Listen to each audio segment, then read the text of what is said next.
sculpture, and this will follow churches. So once you understand the basic churches, now we'll take a look at the sculpture that follows it. All right, for Byzantine, remember the Byzantine church has the mosaics. So you want to know the Justinian mosaic and the Theodora mosaic. And remember, it's not natural. It's flat, frontal, floating with the gold background. It's spiritual. It's not naturalistic. That's the Justinian mosaic and the Theodora mosaic from San Vitale Church. Then we'll go to the Romanesque. And the famous sculpture of the Romanesque is the Last Judgement on the front of St. Foy.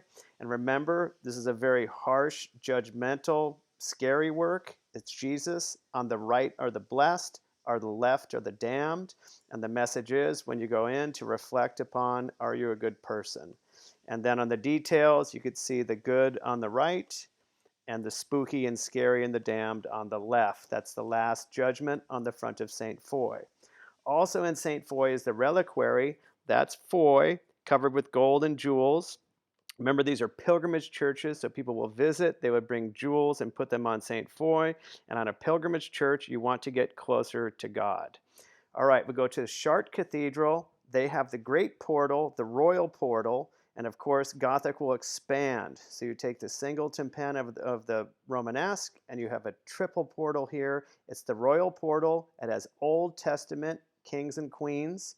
And it also has Jesus' Last Judgement in the middle, but then it also has earthly Jesus and spiritual Jesus on the left and the right. Then we have the Rottgen Pieta. This is the devotional object of German Gothic. And here, of course, Jesus is just destroyed, physically devastated, blood, guts, horror. Mary here is suffering. She's not at peace. So we have a big shift here. It's got a lot of pathos, and this is a shift in religion and a shift in the iconography. You can compare that to the stained glass of the Gothic. There's Mary with Jesus like mom and a baby, very peaceful and loving.